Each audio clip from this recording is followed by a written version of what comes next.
পারুলকে দেখে কান্নায় ভেঙে পড়ল রায়ান। আমরা এমনটাই দেখতে পারব আজকের পর্বে। বিস্তারিত জানতে ভিডিওটি দেখতে থাকুন। গল্পের শুরুতে দেখা যায় রায়ানের মনের মধ্যে ঠিক কী চলছে, কে রায়ানকে ভালোবাসে আর রায়ান কাকে ভালোবাসে। এই সমস্ত প্রশ্নের উত্তর পারুল জানতে চায়। পারুল তো খুব ভালো মতোই জানে যে পারুল রায়ানকে ভালোবাসি, কিন্তু জীবনে অন্য নারী আছে কি না আর সে রায়ানকে ভালোবেসে কি না, এই সমস্ত প্রশ্নের উত্তর জানার জন্যই চলে এসেছে একটা রেস্টুরেন্টে। আর সেখানেই খাওয়া দাওয়া করে চলে গেছে ছাদে।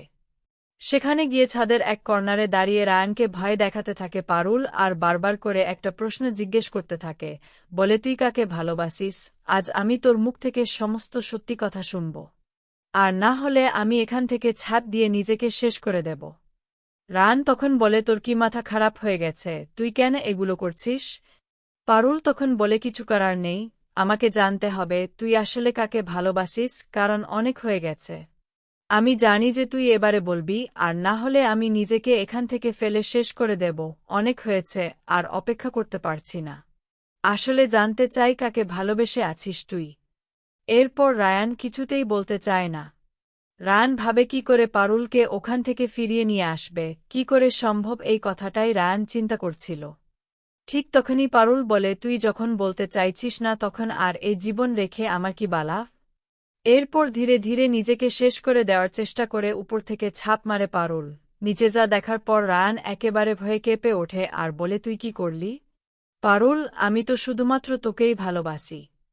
আর এটা শোনার পর রীতিমতো পারুল সমস্ত প্রিপারেশন নিয়ে এসেছিল, সাথে সাথে প্যারাশুটটা ওপেন করে দেয় যাতে পারুল এই যাত্রায় বেঁচে যায়। আর ঠিক সেটাই হয়, পারুল কিন্তু তাড়াতাড়ি করে সবটা ওপেন করতে পারে, নিজেকে বাঁচিয়ে ফেলে। রায়ান এটা দেখে নিশ্চিন্ত হয় যে পারুল বেঁচে আছে, কারণ পারুলের বেঁচে থাকাটা দরকার, কারণ না হলে পারুল যদি শেষ হয়ে যায়, রায়ান তো কিছুতেই নিজেকে ক্ষমা করতে পারবে না। রায়ান তো পারুলকেই ভালোবাসে, সেটা শোনার পর পারুল রীতিমতো খুশিতে আকাশে উঠতে থাকে, এমনটাই দেখা যায়। রায়ান অনেক বেশি নিশ্চিন্ত হয়। পারুল তাড়াতাড়ি করে রায়ানের কাছে ছুটে গিয়ে রায়ানকে জড়িয়ে ধরে আর বলে, তুই এই কথাটা বলতে একটা সময় নিয়ে নিলি কেন রে? তুই আগে বলে দিলে কি হতো যে তুই আমাকে ভালোবাসিস? তুই তো জানিস আমি ঠিক কতটা ভালোবাসি। আমি শুধুমাত্র তোর সাথে থাকতে চেয়েছি, তোকে আমি এতটাই ভালোবাসি, আর তারপরে তুই আমার সাথে এরকম ব্যবহার করলি কি করে বলতো? রায়ান তখন বলে, পারুল তুই এটা করে ঠিক করিসনি। আমি নিজের মনের মধ্যে একটা শপথ করেছিলাম যে আমি যেদিন তোর সম্মুখ হতে পারব সেদিনই তোকে ভালোবাসার কথা বলবো, তাছাড়া তোকে কোনোভাবেই আমি ভালোবাসার কথা বলতাম না। তুই ইচ্ছে করে এটা কেন শুনিয়ে দিলি আমার থেকে? পারুল তখন বলে, রায়ান অনেক হয়ে গেছে, ছেলেমানুষি, কাউকে ভালোবাসিস সেটাই স্বীকার করতে প্রবলেম কোথায়? আমি তো সেটাই বুঝে উঠতে পারছি না। রায়ান তখন বলে, কেন? আমি কি নিজেকে এমন একটা জায়গায় নিয়ে যেতে পারি না? আমি কি নিজের সাকসেস দেখতে পারি না? তুই তো আমার থেকে অনেক অনেক দূরে এগিয়ে রয়েছিস, আমি জানি তুই সবকিছুতে সেরা।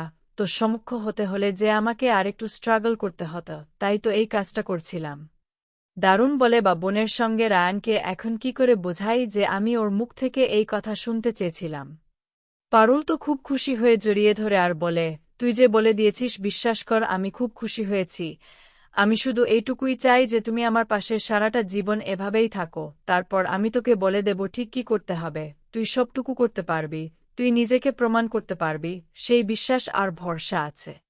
এরপর রায়ান বলে, দেখেছিস তো তুই আমার থেকে একটাই এগিয়ে, যে তুই বলছিস তুই আমাকে সবকিছু বলে দিবি, আর আমি সেই অনুযায়ী কাজটা করব। কেন রে পারুল, আমি কি নিজে নিজে কিছুই করতে পারি না? পারুল বলে, কে বলেছে তুই পারিস না? তুই অবশ্যই সবকিছু পারিস, তুই পারবি। আমি শুধু তোকে একটু হেল্প করতে চাই, আর একজন মানুষকে হেল্প করা কি খুবই খারাপ, বল না? তুই চুপ করে থাকিস না। এরপর রায়ান কিছুতেই আর পারুলের সাথে কথা বলতে চায় না, আর বলে, আমি তোর সাথে একটা কথাও বলবো না রে পারুল, তুমি যে কাজটা করেছিস সেটা একদমই ঠিক করিসনি, এইভাবে আমার মুখ থেকে কথা বের করা উচিত হয়নি। কিন্তু পারুল জানে এই কাজটা তাকে করতেই হতো। ভালোবাসার মানুষের নাম অনেকদিন ধরে জানতে চেয়েছিল পারুল, কোনোভাবেই যখন বলছিল না তাই তখন শেষ টেস্টটা নিয়েছিল, এমনভাবে পুরোটা পরিকল্পনা করেছিল যে রায়ান পুরোপুরি স্বীকার করতে বাধ্য হয়েছিল, আর স্বীকার করেছিল যে কাকে ভালোবেসেছে। রায়ান সবটা শোনার পরে ভীষণ খুশি হয়ে যায়, আর সে বলে, এতদিন ধরে যাকে মনে মনে ভালোবেসেছি, সেই মানুষটাও যে আমাকে ভালোবাসে, এই সত্যিটা জানার পর তার আনন্দ যেন আর ধরে না। সে নিজের অনুভূতি ভাষায় প্রকাশ করতেই পারছে না, এতটাই ভালো লাগছে তার। কিন্তু এই খুশির মাঝেই রায়ানের মনে একটা কষ্ট আর রাগ কাজ করতে থাকে। সে স্পষ্টভাবে বলে দেয় যে সে কোনোভাবেই পারুলকে ক্ষমা করতে পারবে না, কারণ পারুল যা করেছে সেটা একদমই ঠিক হয়নি, এটা খুব বড় ভুল, আর এই ভুলের জন্য তাকে অবশ্যই মাসুল দিতে হবে, এমনটাই বারবার বলতে থাকে রায়ান। অন্যদিকে পারুলের বিশ্বাস একেবারেই আলাদা। সে মনে করে সে কোনো ভুল করেনি, বরং ভালোবাসার মানুষের নামটা জানাটা তার কাছে সবচেয়ে গুরুত্বপূর্ণ ছিল, আর সেই কারণেই সে এই কাজটা করেছে। পারুলের কাছে এটা ভালোবাসার একটা স্বাভাবিক দাবি, কিন্তু রায়ানের কাছে বিষয়টা সম্পূর্ণ উল্টো, তাই সে পারুলের এই সিদ্ধান্ত কিছুতেই মেনে নিতে পারছিল না এবং তার রাগ আরও বেড়ে যেতে থাকে। তবুও পারুল নিজের মনে এক ধরনের শান্তি অনুভব করে, কারণ সে অবশেষে জানতে পেরেছে তার প্রিয় মানুষের নাম, যা তার মনকে অনেকটাই প্রশান্ত করে দেয়। তবে রায়ানের ভেতরে জমে থাকা রাগ আর অভিমান তাকে ভিতর থেকে কষ্ট দিতে থাকে, এবং সে সেই রাগ নিজের মনের মধ্যেই চেপে রাখে, যা ভবিষ্যতে তাদের সম্পর্কের উপর বড় প্রভাব ফেলতে পারে। আজকে এই পর্যন্তই। আপডেট পেতে চ্যানেলটি সাবস্ক্রাইব ও বেল আইকনে ক্লিক করে রাখুন।